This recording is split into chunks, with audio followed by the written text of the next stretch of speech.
which means I know we're live. The red square is always the cue. Yeah, well, I need it. Like I need some kind of visual cue. I need some It's visual not a cue. red cue, it's a red square, which Yeah, is it's a odd, but red red square. red square, red cue, whatever works. Good morning, everybody. Dude, it was hot in Phoenix this weekend, and it's gonna get hotter this week. It was warm. Yeah, it was warm. Uh-oh, I forgot to mute my following of the stream. There we go. We are now muted. We are officially go for launch. There we go. I am unmuted. We've got a packed show. Well, A whole then bunch of let's stuff just dive today. right into it. No warm up. You want to just go right into it? No, you want to warm up talking a little bit about the Josh Bersin thing? So, did you read it? I thought I did a little bit, yeah. It was late last night, so I don't know if I remember much, but what were your thoughts? What triggered you the most? Just the fact that it went out. Was it brand new? It wasn't brand new, was it? Well, that it popped up. It was part of an article that he put together, that he released yesterday. It was just kind of building on a lot of the research that he's been putting out. So actually, it wasn't yesterday. It was the 14th is when it went, and I'll find the link. But what I did just to mess up, or just to mess around, is I threw it into Grok and I said, "Hey, Grok, how do you think I'd respond to this?" Oh yeah, I know. I saw. Did you see the prompt I put in? No. What'd you do? You shared it with me, and I put a prompt in, and I said if somebody wanted to refute all of these points, Oh, I don't what get. would be It didn't. what would be the easiest points to refute, and what would be their argument? What was the easiest point to refute? Um, well, Because no, let's it did look. not. It wasn't a shared. Because um I don't see your Oh, prompt you didn't in see there. what I added? Uh-uh. Let's see. I wonder if so. Maybe the way that these to go. So if I share one with you, it's not a group. It's not like we're group grokking, if that's a thing. I We're thought it was. That's why I put it in there. no. Maybe you built on the one, but that's kind of funny because if you built on the one, then it's how's it taking what it knows about me and carrying it over. Um,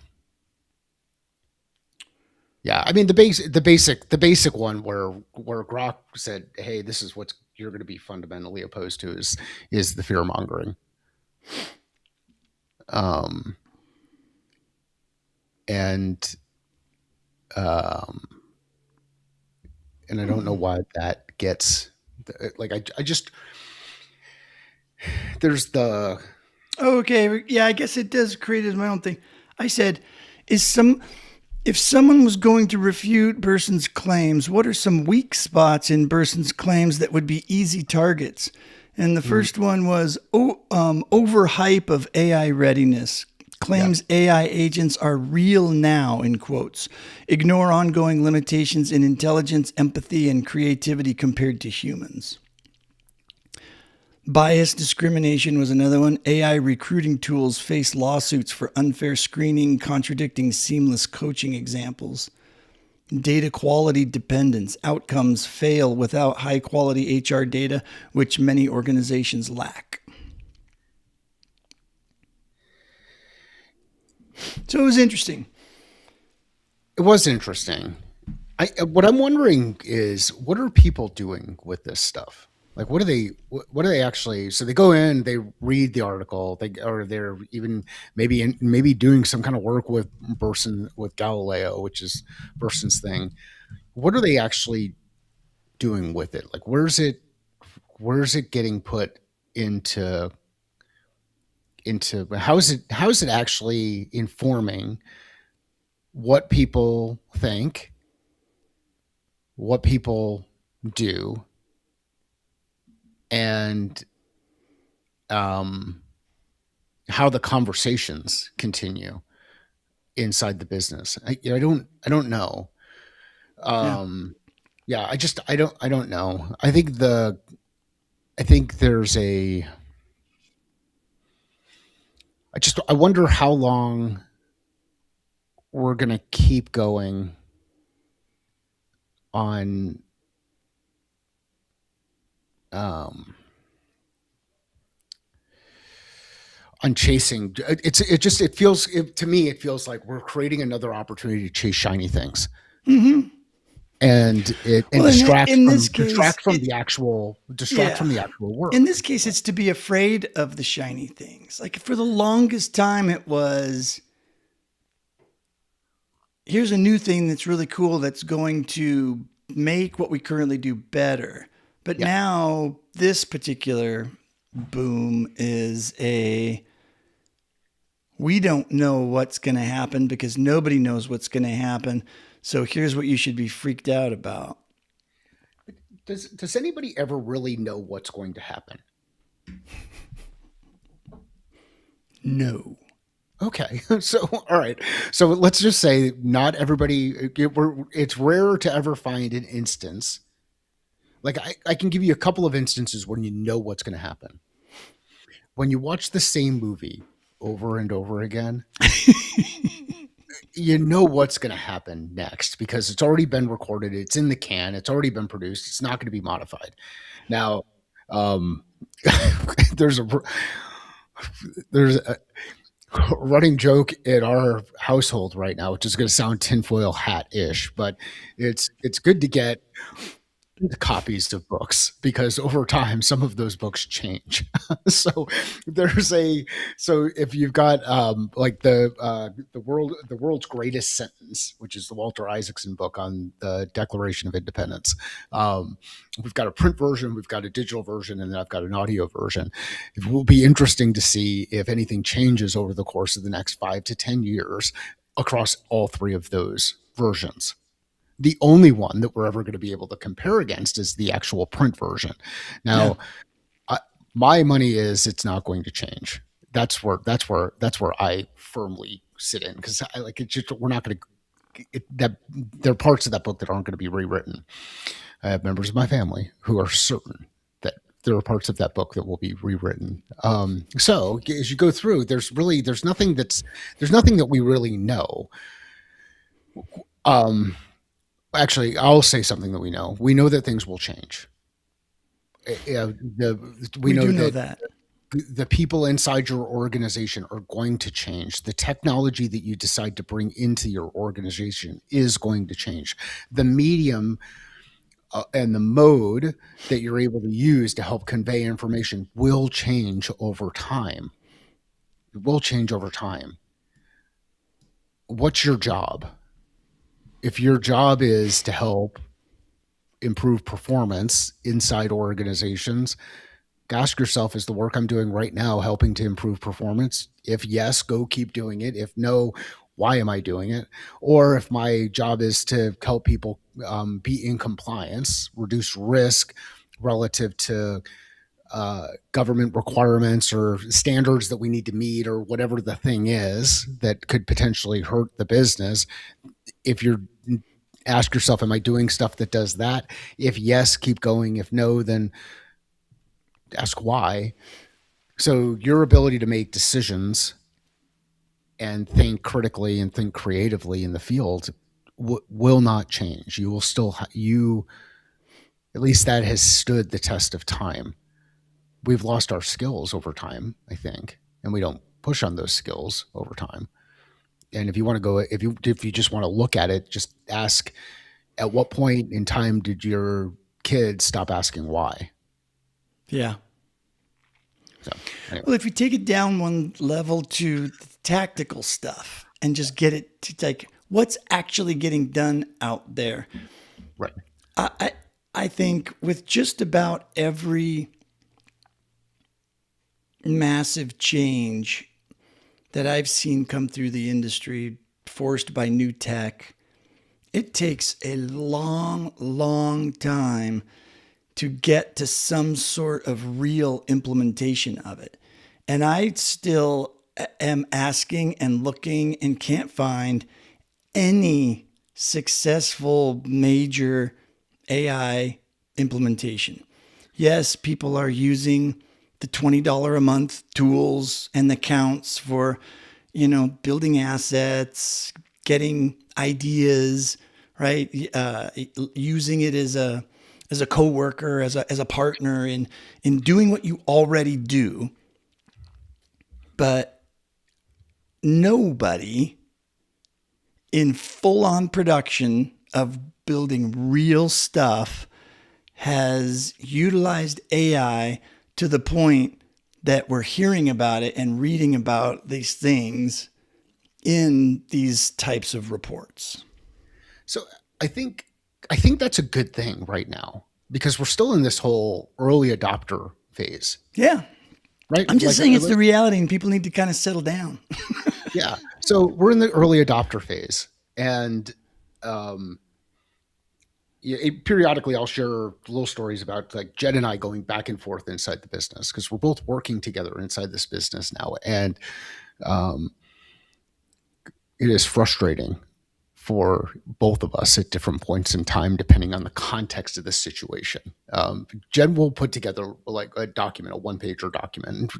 She's not a designer, a graphic designer, and she'll be like, "Hey, what do you think?" And I'll look at it, and it doesn't land for me. Like just visually, it's not the thing. It doesn't make me go, "Ooh, that I want to learn more." But I'm also not the customer.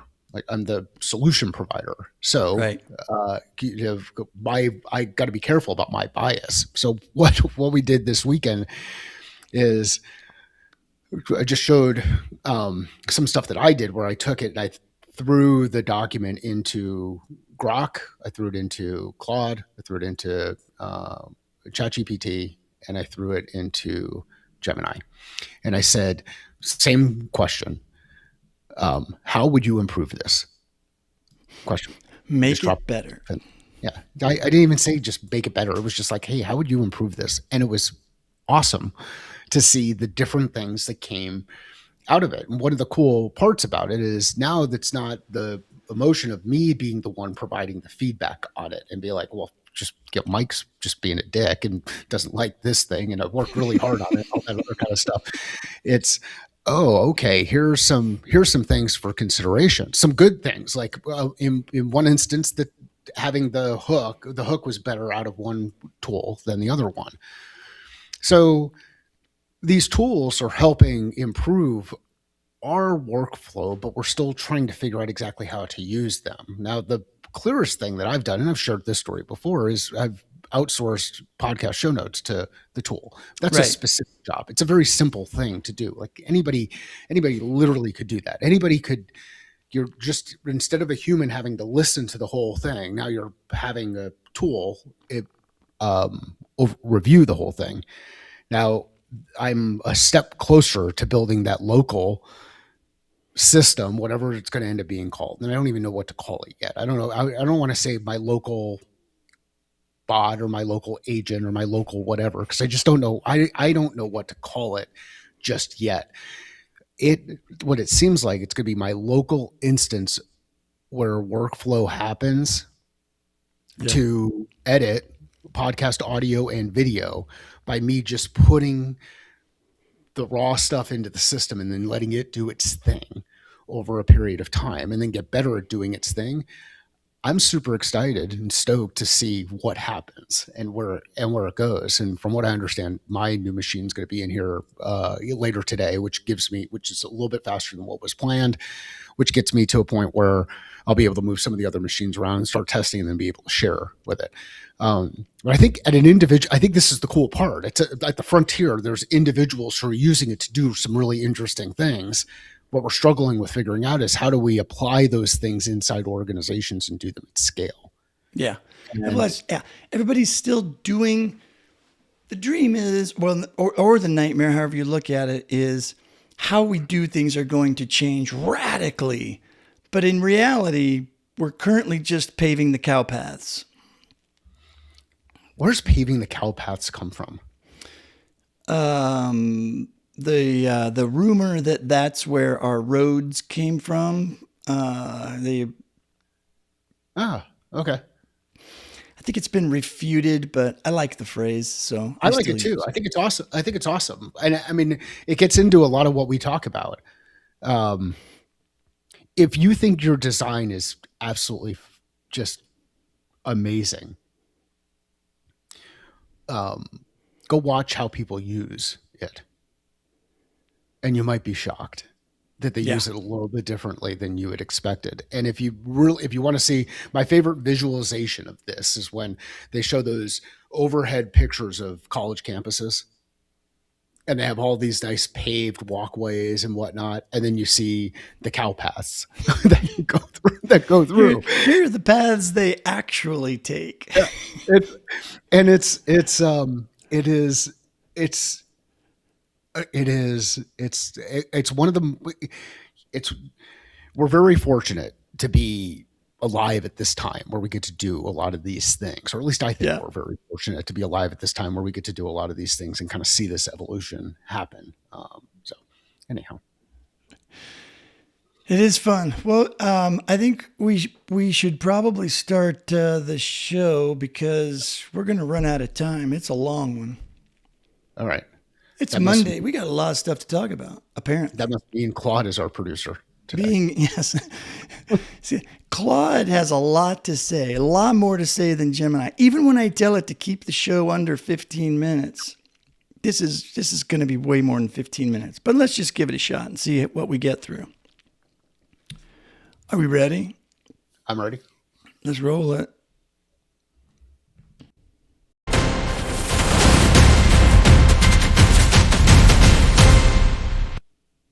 It's time for today's headlines. Good morning and welcome to the L&D Morning Brief. I'm Brent. And I'm Mike. It is Monday, March 16th, 2026. And folks, we have a jam-packed show for you today. We've got billion-dollar market reports, a bombshell research drop from Josh Bersin, a big story from the manufacturing shop floor, a major tech college launch out of Kansas, and the Coursera Udemy mega merger is still out here burning a slow fuse. Grab your coffee, pull up that PowerPoint you said you'd finish before your 9 a.m., and let's go. Today's breaking news. Well, there we go. All right, folks, let's start with the number that is going to make every LMS vendor's marketing team stand up and do a little dance today. According to a brand new report dropped this week by Markets, the global learning management system market is projected to skyrocket from $30.9 billion in 2025 to $100.7 billion by 2032. That is an 18.4%. I love that we've added decimal points in this now. It just makes it feel better. Compound annual growth rate, Brent. For context, that's a faster growth rate than the entire S&P 500 average over the last decade. The key driver, agentic AI, and virtual tutors are described in the report as, and I quote, a major advancement in LMS platforms. The fastest growing application segment, corporate training and development. And get this, the US market is expanding aggressively thanks to upskilling pressure, reskilling demands, remote work, and compliance training. Sectors driving the change include IT, banking, healthcare, retail, manufacturing, and government. This is a $100 billion industry, Mike. If your organization is still running a 2019 LMS implementation that looks like Microsoft Clippy designed it, you are leaving value on the table while everyone around you is building rocket ships. Clippy would have been excellent at compliance training, though. It looks like you're avoiding your annual cybersecurity module. Want help with that? I miss Clippy. Yeah. Okay. So, but here's why this matters beyond the stock ticker. The LMS market tripling in 7 years signals institutional commitment to AI-powered, scalable learning infrastructure. L&D professionals need to be actively reevaluating platform investments now, not in 2028 when your competitors have already rebuilt their entire learning ecosystem around AI. This is your budget justification wrapped in a press release.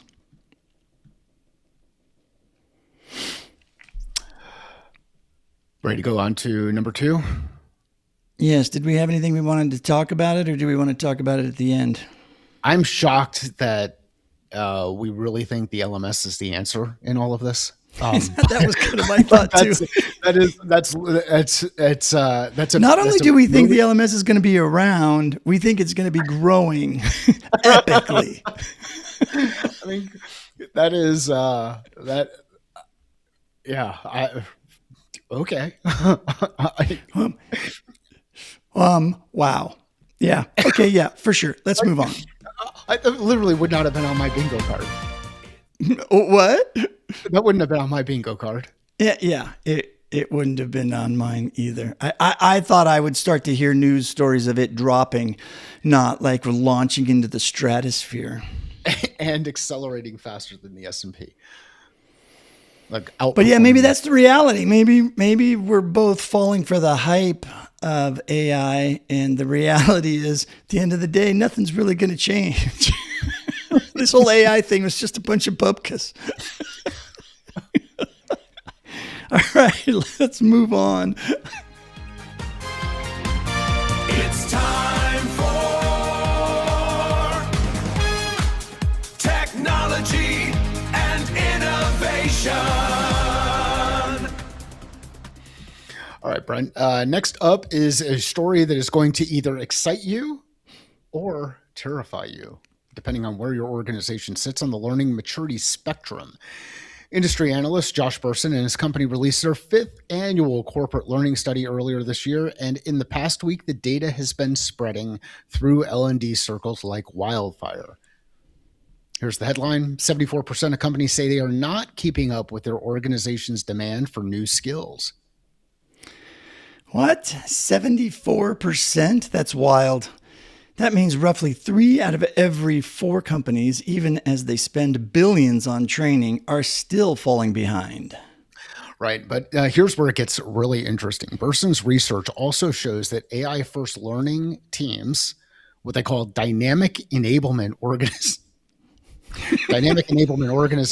outperform their peers by enormous margins. We're talking 28 times more likely to unlock employee potential, 6 times more likely to exceed financial targets, 5 times more likely to be great places to work, and 7 times more likely to hit high productivity benchmarks. It's amazing that they were able to pull all of this data together so quickly this year. Wow, I know, right? How did they do that?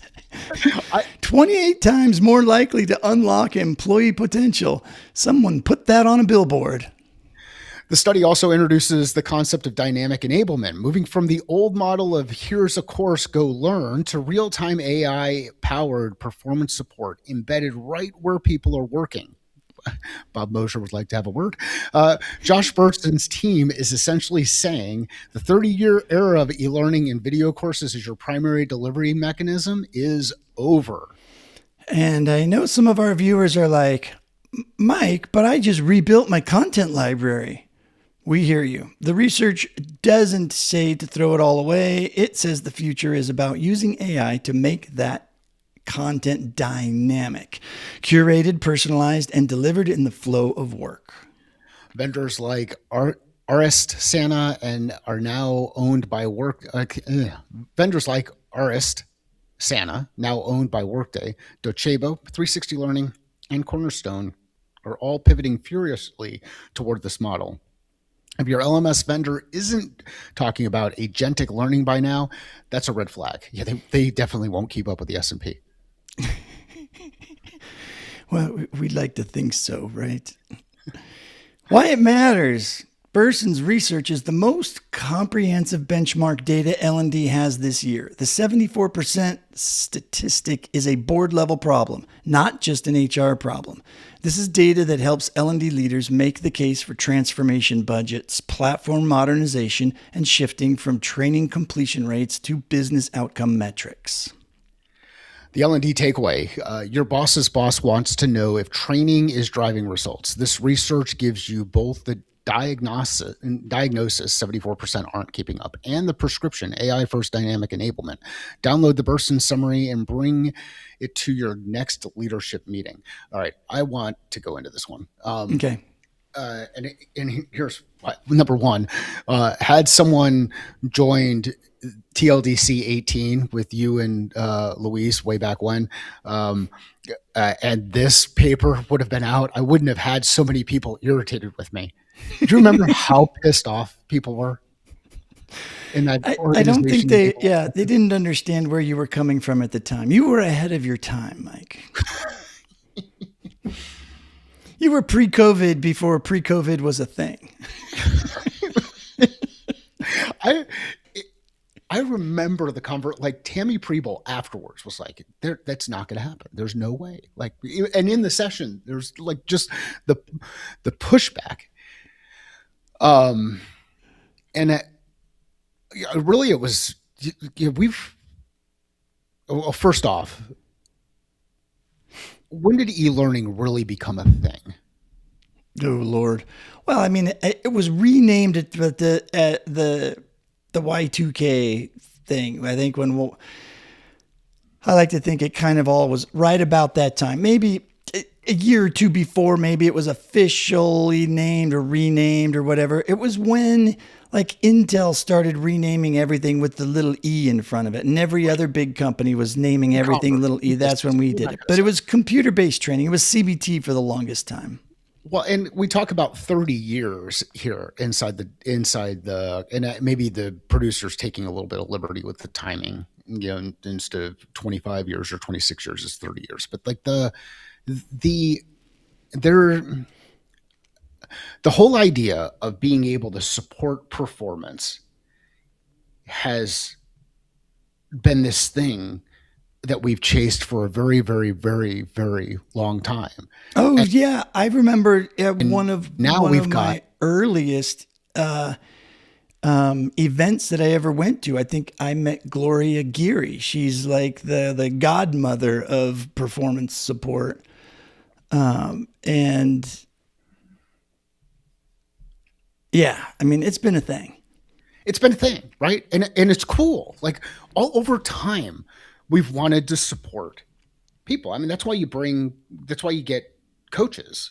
Like a coach can support and move and help folks move forward at an individual level. And not everything is as accessible as we'd like it to be. The beauty of e-learning or even computer-based training is that you could, instead of having to fly people out to a location, you could fly out a VHS tape.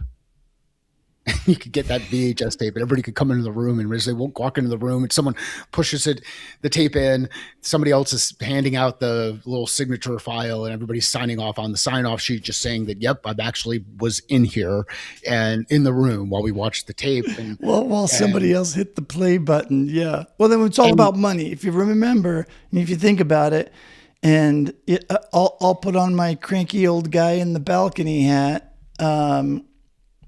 It's always been about money. It's always everything in our part of the industry has always been about saving the company money. And what computer-based training did is allow businesses to check the box without spending as much money as they had been on, to your point, flying people to Marriott's and checking out, paying for all the rooms and paying for a conference room and bringing in the instructors and paying for lunches and dinners and the whatnots.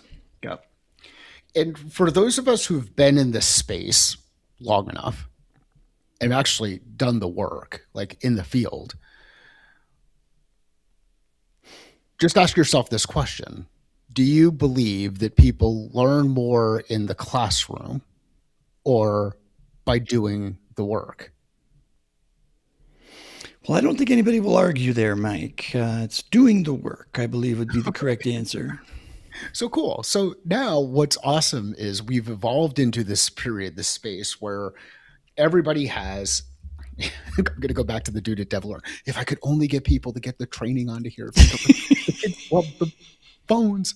And I know I wasn't part of the conversation, so it's hard for me to really kind of go big. Yeah, but I can feel the excitement and the energy of someone who gets super, super passionate about, hey, I found this new way to deliver information. If I can get the information closer to the person, I can actually help them in the workflow. And one of the coolest things about the cameras that are available on these kind of things is I can now take a picture of something I'm working on, load it into my LLM of choice, and say, I need help with this. And it will give me some stuff that I could go use because they could see the picture in addition to what we're describing. Where before, if you remember back what you do, if you'd be like, hey, can I put you on FaceTime? And I'm going to FaceTime you, Brent, and show you, this is how I've got my lighting set up. Will you show me where I need to move the lighting around and do all of that kind of stuff? Like there were different ways that we could use these tools. And the cool part about the humans out there doing the human work is we start to figure out when we get stuck, hey, what's going to be the fastest way for me to get unstuck? And that might be, I know that growth, that the compounding growth that's going to happen in the LMS space, the people who put that together and all of the other stuff are going to be offended by this. But it's not that the first move is to the LMS. The first move is to YouTube or to phone a friend or to tap somebody up on the shoulder and say, hey, dude, I'm stuck here. Can you help me with this? Like, I mean, I looked like a freaking wizard when it came to VLOOKUP, concatenate, and pivot tables in Excel. Like it looked magical. Learn the basics, and you will be a wizard. And it wasn't recorded. It wasn't in the LMS. It wasn't in some kind of knowledge management system. Remember all that? Like, I mean, knowledge management was a big thing. Then we moved to, we had LCMSs and LXPs and LMS. Like, we've got all of these different acronyms of different things that we roll out there. And the reality is what we want to do is we want to help people do their work faster. Because when they do their work faster, they feel more fulfilled in the outputs that they're creating and the impact that they have. And if we can do different things to help them do that, then that's a good thing. That's not changed.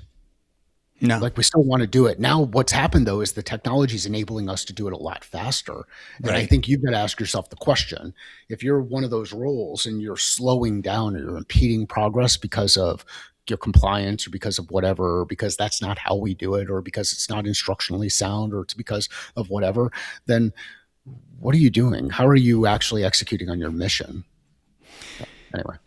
Well, we just need to be AI first, dynamic enablers. Like maybe we should just be AI friendly dynamic enablers. Oh, hey, that's a good twist on the this story. But it'd be interesting to hear what other people have to say about it. I was expecting and actually I haven't really checked the LinkedIn too much, but I was expecting from last Thursday's show. Since the Bersin stuff came out, I was expecting there to be a lot of hubbub and a lot of people posting about it, but I have not seen much. So I'm a little scratching my head here a little bit, wondering why it didn't impact people, but maybe folks just still have not read it yet and it just has not made the rounds. So we'll see. We'll see how others interpret the issue. But anyways, let's move on. All right. And now for our human and culture segment. All right, let's get human for a second. This story comes out of the intersection of culture, leadership, development, and the existential workforce challenge facing American manufacturing. Sandvik Coromant, a global leader in machining and manufacturing tools, published a piece this week tied to International Women's Day about mentorship and upskilling in manufacturing. And while the headline was about give to gain, the underlying story is urgent and universal. All right, set the scene for us, Brent. What's the crisis? Well, so here's the core tension. Manufacturing is reshoring in a big way. Jobs are coming back to America, but the National Association of Manufacturers estimates companies will need to fill 3.8 million jobs over the next decade, and the demographic math is brutal. Experienced workers are retiring, and younger workers aren't rushing into traditional manufacturing careers. excuse me. And this isn't just about filling seats. You can hire somebody on Monday, but you can't download 27 years of tactic knowledge from a machinist into a new hire by Tuesday. Exactly. Veronica Messer-Smith, president of the Americas at Sandvik Coromant, said it well. The real gain from mentorship comes from fresh perspectives because it keeps experienced leaders learning and adaptable. Mentorship isn't charity, it's a knowledge transfer system. And AM, the Association of Equipment Manufacturers, echoed this theme in their 2026 trends piece. They said 2026 is the year of upskilling with intent. As robotics and generative AI become standard on the shop floor, human roles are shifting toward oversight, troubleshooting, and data-driven decision-making. That quote is going on my whiteboard. AI without upskilling stalls. Upskilling without AI won't catch up. Deloitte's 2026 manufacturing outlook adds that companies can now use agentic AI to capture workers' tacit. How do you say that? Is it tacit? It's tacit. Tacit. There we go. Tacit knowledge and generate standard operating procedures, essentially building digital apprenticeships from the wisdom of your best veteran workers before they walk out the door. The L&D implication here is clear. The question for manufacturing L&D teams in 2026 is not just what courses should we build, it's how do we capture institutional knowledge before it retires and how do we transfer it at scale. Why it matters. Manufacturing's knowledge transfer problem is one of the purest L&D challenges in an industry. L&D professionals in manufacturing and, frankly, any industry with deep technical expertise in aging workforces need to move mentorship from a soft culture initiative to a structured, technology-enabled knowledge capture program. This is where AI-assisted coaching, digital SOPs, and learning in the flow of work tools become mission critical. And the L&D takeaway for this particular story in Human and Culture, if you work in manufacturing L&D, put a knowledge transfer audit on your Q2 roadmap. Identify the top 10 people whose retirement would hurt your operation most. Then build a capture plan, interviews, video recordings, digital SOPs, mentoring pairs. Don't wait until they hand in their badge.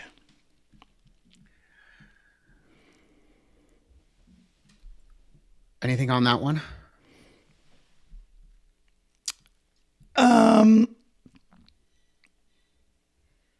I don't know. I mean, manufacturing's knowledge transfer problem is one of the purest L&D challenges in any industry. And I would say, yes, that's the one thing that we have been talking about forever, right? How do we, one of the other phrases I've been using for a very, very long time has been, we are knowledge brokers.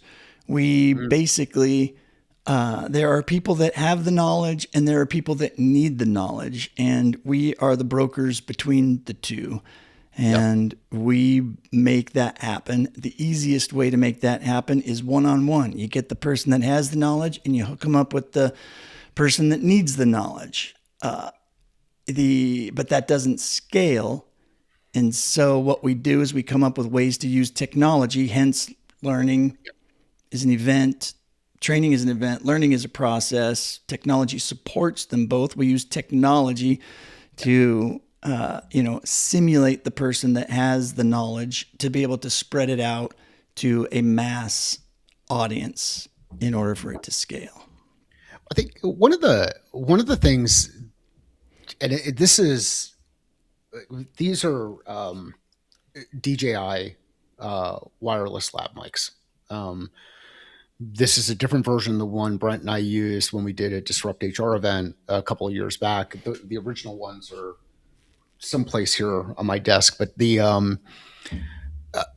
these are a couple $100. Like, let's just say $300. You could get the older ones for maybe $150 right now. You can literally walk in with two microphones and clip one to one person and clip one to the other person and just have them ask questions back and forth of each other and share information back and forth and capture real information, where a person who wants to know the information and a person who has the information are able to connect with each other.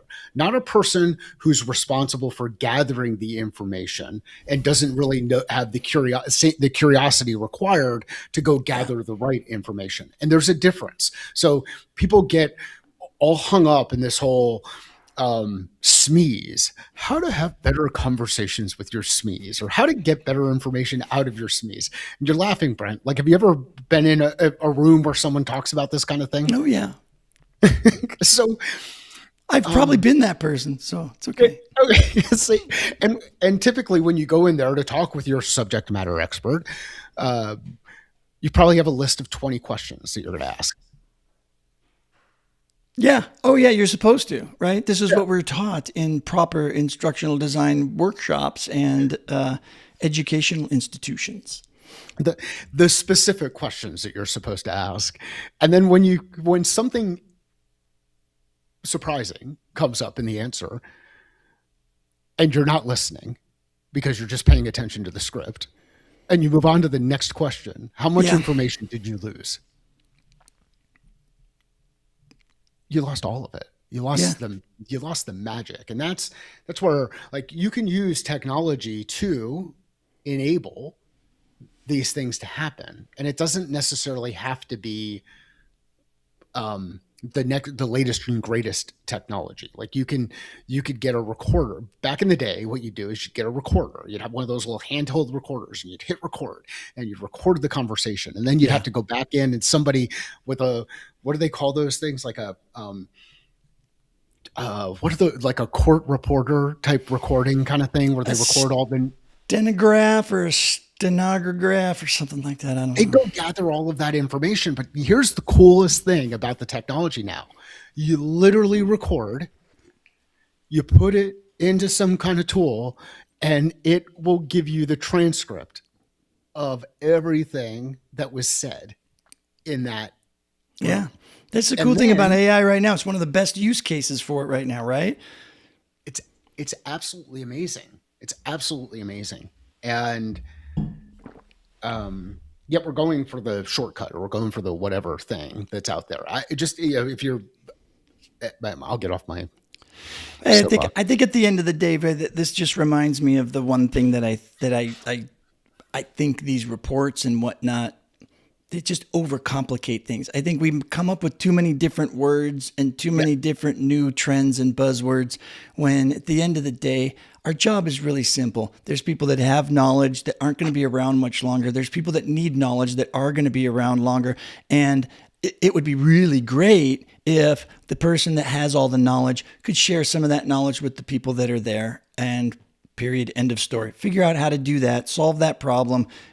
You could call it enablement. You could call it training. You can call it knowledge capture from a SME. Call it whatever in the hell you want to, but that's just basically what you're trying to do. That's it. So anyways, on to our industry spotlight. And now, a random industry with an L&D problem. Solving the L&D problem. Let's go from the big picture of a real world action story that landed just this week. On March 3rd. I'm reading you. Sorry. You go ahead. You're reading me. I'm the blue boxes. You're the red boxes. Sorry. Go ahead. Let's go from the big picture to a real world action story that landed just this week. On March 13th, it says 2 days ago, but that was 3 days ago, Wichita State University campus of Applied Science and Technology, better known as WSU Tech, announced the launch of a brand new initiative called Training and Workforce Innovation. Tell me more, because WSU Tech is a technical college, not a Fortune 500 company. What makes this a story for our audience? Well, because it's a model worth watching. The initiative unifies four things under one roof: employer-specific customized training, short-term career learning, registered apprenticeships, and applied learning environments, all in a centralized workforce platform designed to respond to employer demand. And they say they can spin up a new program in days to weeks. Days to weeks. That is the speed of modern skills development. None of this will have a course ready by Q3 2027 energy. Exactly. Dr. Shri Utash, the president of WSU Tech, put it perfectly. Training and workforce innovation is about meeting people and employers where they are. And for context, WSU Tech just set a new spring enrollment record. They're up 7.6% in credit hours. They're also serving aviation, healthcare, advanced manufacturing, and IT sectors in one of the most skilled, labor-intensive regions in the country. That's Wichita, Kansas, the aviation capital of the world. Cessna, Beechcraft, Spirit Aero Systems. These companies need a constant pipeline of technically trained workers, and WSU Tech is essentially building the L&D infrastructure for an entire industrial region. And what makes this template for L&D professionals everywhere? This is a build, buy, or borrow workforce framework Deloitte talks about, made real. WSU Tech is partnering with industries so manufacturers and employers don't have to reinvent their own training infrastructure. They're borrowing the institution. A partnership model for workforce training, corporate L&D teams, community colleges, and trade schools working together. This should be in every CLO's partnership strategy. For L&D professionals in manufacturing and aviation, healthcare, and any hands-on technical industry, regional workforce partnerships like this WSU Tech new initiative represent a scalable, cost-effective solution to the skills pipeline crisis. Rather than trying to build everything internally, smart CLOs are forging community and technical college partnerships to fill front-end skill gaps. This is workforce development at an ecosystem scale. And so here's your L&D takeaway. Does your organization have formal partnerships with local technical colleges or community colleges? If not, this week's launch is your cue. Map the technical skills your operation needs most, then reach out to a regional institution about a customized or apprenticeship program. The infrastructure exists, you just have to plug into it. This is one of those things I think that ASU was ahead of the curve way back when they started when they did the Ed Plus work and some of the things that they were really integrating well with local businesses, whether it was at the time it was Starbucks and then Whole Foods and a couple of other ones that were out there. And if there's it's just from a design thinking standpoint, if you know that you've got a human capital challenge inside your organization that you want to solve for. Well, let's figure out where the human capital is starting to learn and work backward and get them integrated into the system a little bit earlier, and then hire from within that specific operating environment. And so I think those partnerships are super interesting. The challenge that I've seen with a lot of them is the experience, real world experience, right? Like, are we actually getting people? And this is where partnering and being in that operating environment can be super, super, super interesting. So this is a good thing to see. It's always been a good thing to see. I was part of something similar, which it's really what launched my career in general. Intel paid ASU a big grant when they started shifting everything over to computer-based training from classroom training. And I was part of the team that created the first, master's level CD-ROM we created over a summer, and on instructional design and media development. It was my first coding was was automating or making an automated version of the Hannafin and Peck media selection guide. That's awesome. Those were the good old days, I tell you what. Do you remember how much I don't even know what the right how much information could you store on a CD-ROM? Oh, good Lord. I don't remember what the sizing was on it, but it wasn't that much. Yeah. Was it like was it like maybe 100 megabytes or something? Or it I wasn't don't even we know weren't that into the high. gigabytes yet, were we? I don't even think it was that high. I don't think it was 100 meg. But yeah, it's pretty amazing. We've come a long way. We've come a long way. We've come a Now long there's way. this thing called the cloud, Mike.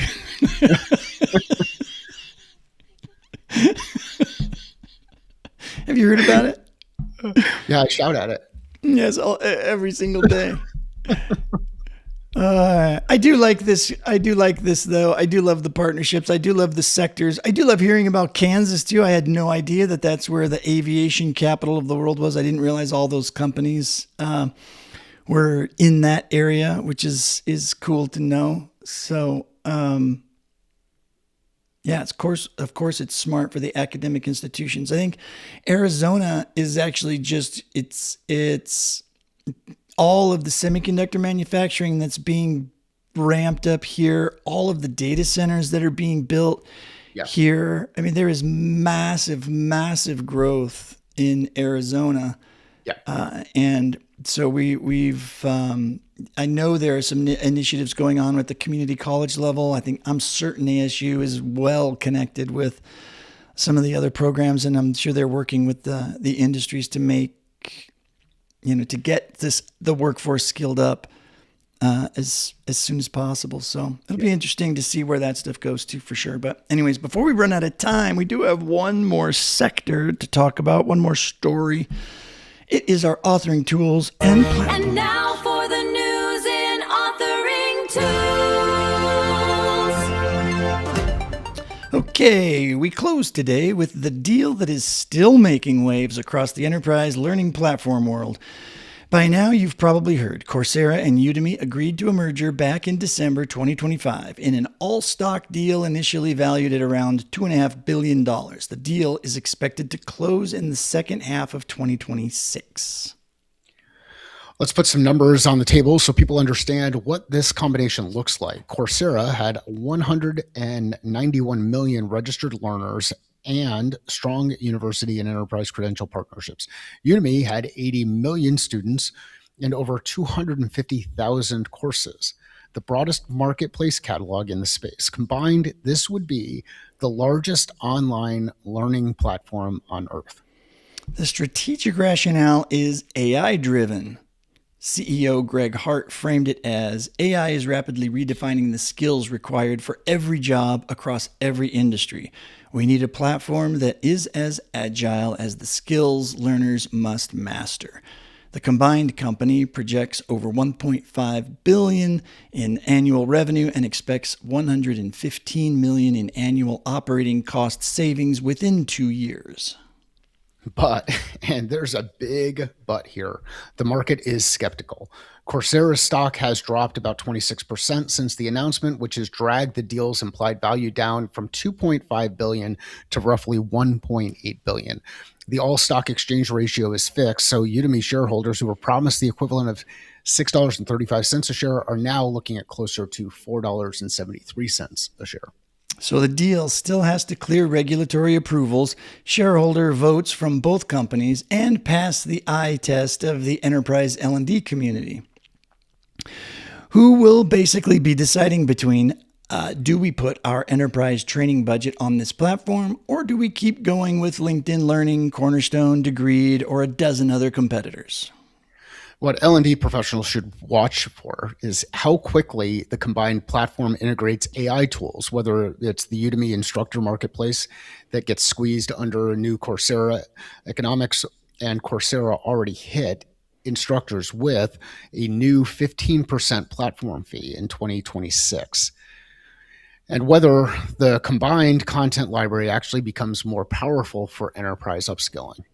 The bottom line, if this deal closes as expected in late 2026, the competitive dynamics of the enterprise learning platform space change overnight. Every CLO with a Coursera or Udemy enterprise contract should be reviewing their vendor strategy this quarter, not after the merger closes. And Articulate users, don't panic. Your tool isn't being acquired today. We checked. Rise and Storyline are still yours. Not yet. Okay, that's a wrap on today's top 5 stories. But first, why this matters.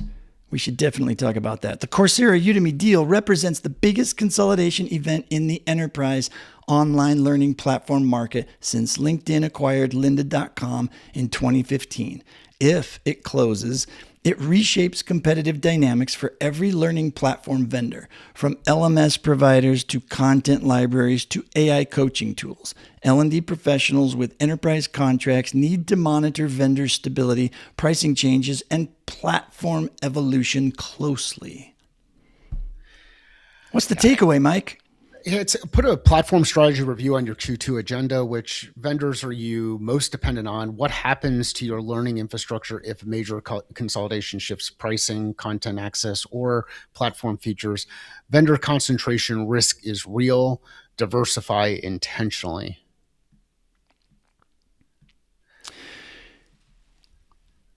Well, how does that apply to small, medium, and large businesses, though? I mean, I think it applies differently. Yeah, it's a pretty pricey thing to sign up for these tools for your whole organization as it is, right? Well, and I wonder. I think it's kind of interesting. One of the I don't know if this is a shift in the market, and we all confirmation bias, recency bias are all real biases. It seems like more and more organizations are talking about their struggle that they're having going up market into the enterprise. And I think part of that is a byproduct of looking at some of these smaller companies saying, I don't know that we really want to invest in this thing. Like, this isn't I don't know that we get a lot of return on throwing a couple of dollars here or a couple of dollars there or a large amount of dollars here or there in certain areas. And it's hard for those companies to justify cost, especially when sales are down, margin is shrinking due to challenges that they're running into in the supply chain.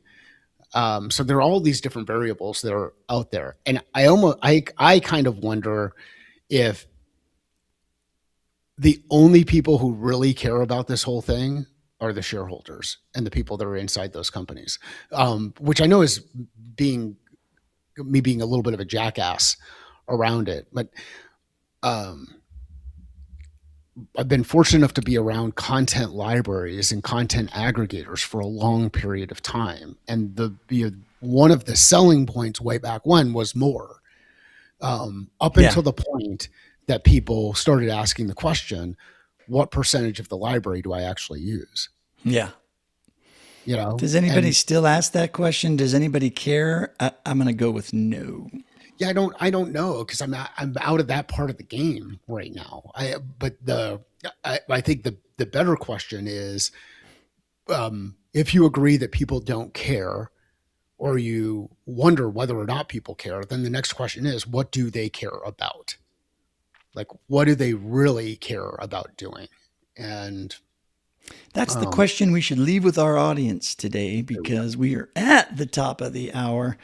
And that's the L&D Morning Brief for Monday, March 16th, 2026. What a show. $100 billion LMS market. Oh, we don't want that. Let's just leave it right there. I think we did. The Bersin 74% bombshell, manufacturing's mentorship moment, WSU Tech's new workforce initiative, and the Coursera Udemy countdown clock. Not bad for a Monday morning. We'll be back tomorrow with more. And look, if your Tuesday starts with a 2-hour synchronous virtual training that could have been a PDF, we're sending you our thoughts and prayers. Thoughts and prayers, Mike. See you tomorrow on the L&D Morning Brief. Keep building, keep learning, and keep it engaging out there. Who's got the Monday blues? It's not me, it's you. Keep learning, keep it real. Tuesday is coming. Keep learning, keep it real.